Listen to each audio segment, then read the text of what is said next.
राधे राधे प्यारे साथियों, welcome back to my YouTube channel the shorthand expert. देखिए, आज की इस क्लास में मैं आपके लिए कन्या भ्रूण हत्या नामक टॉपिक पर एक मैटर लेकर आई हूँ, जिसमें लगभग 1000 शब्द होंगे और जिसकी कुल स्पीड होगी 80 से 90 शब्द प्रति मिनट।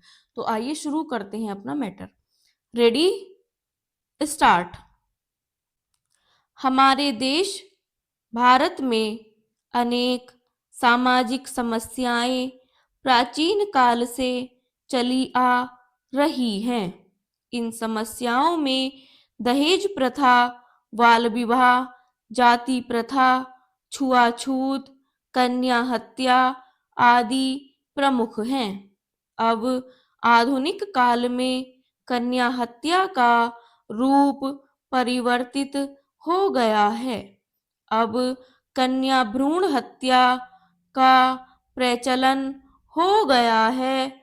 अब कन्या के जन्म लेने से पूर्व ही हत्या कर दी जाती है।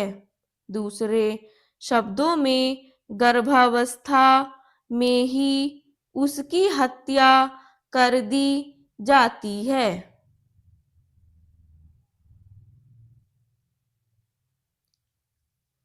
इससे समाज में लिंगानुपात का संतुलन बिगड़ गया है। विश्व में लिंगानुपात की सबसे खराब स्थिति दक्षिण और पूर्व एशियाई देशों, विशेषकर भारत और चीन में है।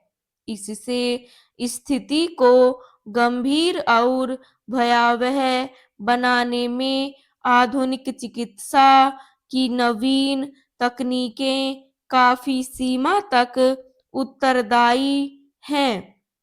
उपलब्ध आंकड़े इस बात की ओर संकेत करते हैं कि पुरुष प्रधान भारतीय समाज में पारंपरिक पुत्र मोह तथा अल्ट्रासाउंड तकनीक से लिंग परीक्षण की सुविधा उपलब्ध होने के कारण भारत में लगभग 5 लाख कन्या भ्रूणों की हत्या प्रतिवर्ष कर दी जाती है।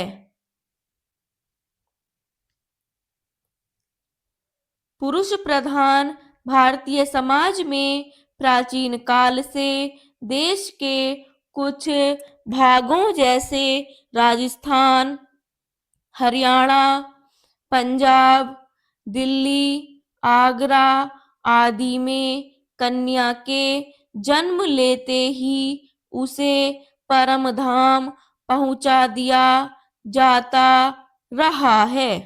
हिंदी की सुप्रसिद्ध छायावादी कवयित्री महादेवी वर्मा अपने आत्मकथात्मक लेख में लिखा है, मैं अपने परिवार में कई पीढ़ियों के बाद उत्पन्न हुई। मेरे परिवार में प्रायः 200 वर्षों तक कोई लड़की थी ही नहीं।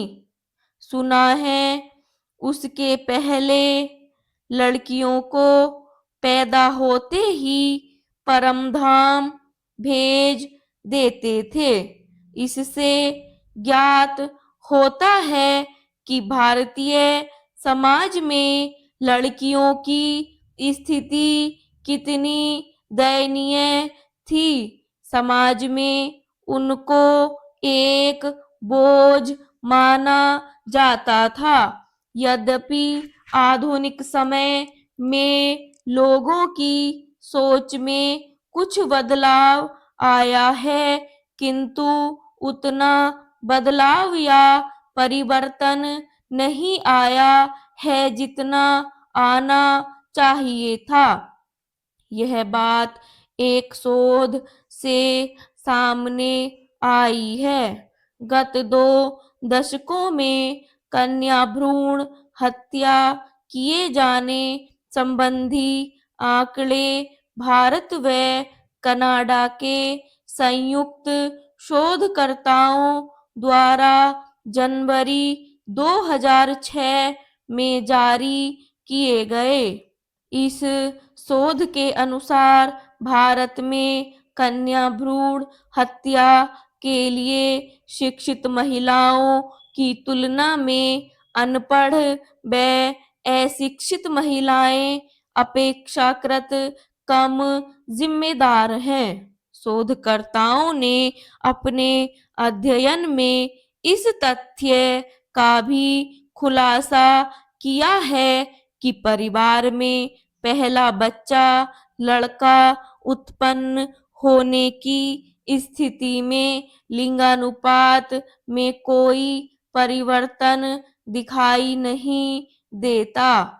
वहीं पहला बच्चा लड़की उत्पन्न होने पर दूसरे बच्चे की स्थिति में लिंगानुपात में गिरावट आ जाती है। इस स्थिति में लड़का लड़की का अनुपात प्रति 1000 लड़कों पर 759 लड़कियां रहा है।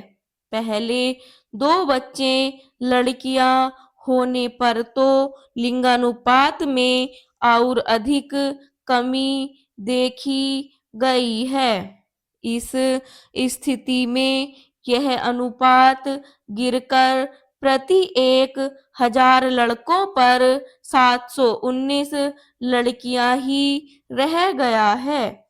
इससे यह बात स्पष्ट होती है कि भारत में पहला बच्चा लड़की उत्पन्न होने पर माता-पिता की गर्भस्थ शिशु की लिंग परीक्षण करवाने की प्रवृत्ति बहुत अधिक रहती है।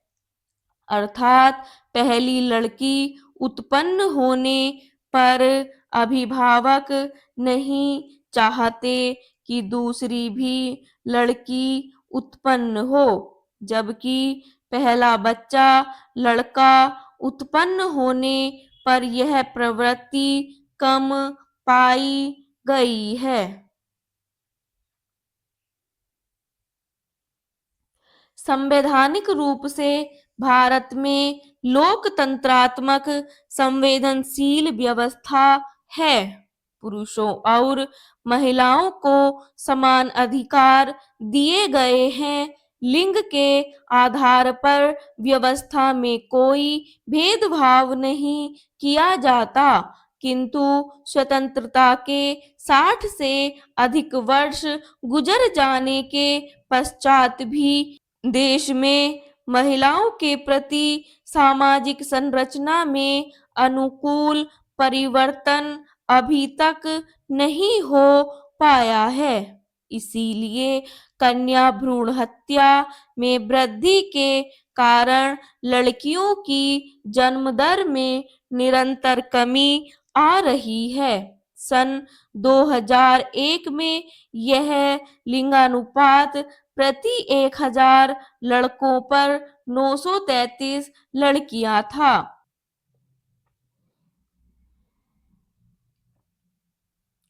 यह भारतीय समाज के लिए चिंता और कलंक का विषय है कि स्वातंत्र्योत्तर जहां सामाजिक, राजनीतिक, प्रशासनिक, व्यावसायिक तथा सैन्य क्षेत्रों में महिलाओं की हिस्सेदारी में वृद्धि हुई है, वहीं महिलाओं के अनुपात में कमी आई है। देश के विकसित और समृद्ध खुशहाल माने जाने वाले प्रांत चंडीगढ़, पंजाब, हरियाणा में पुरुषों की तुलना में महिलाओं का अनुपात क्रमशः 773, 847 तथा 816 है।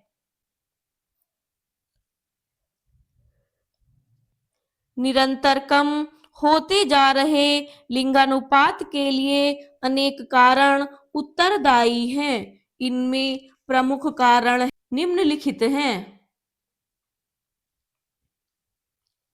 भारत की सामाजिक और पारिवारिक व्यवस्था असमान लिंगानुपात के लिए काफी हद तक उत्तरदायी है। आज देश में कन्याओं के जन्म के प्रति जो नकारात्मक सोच विकसित हुई है, उसके लिए यहाँ का पुरुष प्रधान समाज उत्तरदायी है।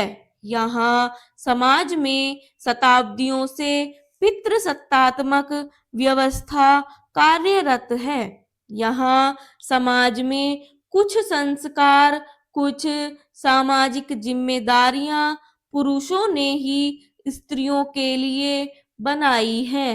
इसीलिए प्रत्येक पुरुष की इच्छा होती है कि उसकी पत्नी पुत्र ही उत्पन्न करे, क्योंकि भारतीय पितृसत्तात्मक व्यवस्था में लड़के को वंश चलाने वाला तथा मृत्यु पर कंधा देकर स्वर्ग का रास्ता सुनिश्चित करने वाला माना जाता है। लड़की उत्पन्न होने पर महिला को ही दोषी ठहराया जाता है। विराम, स्टॉप।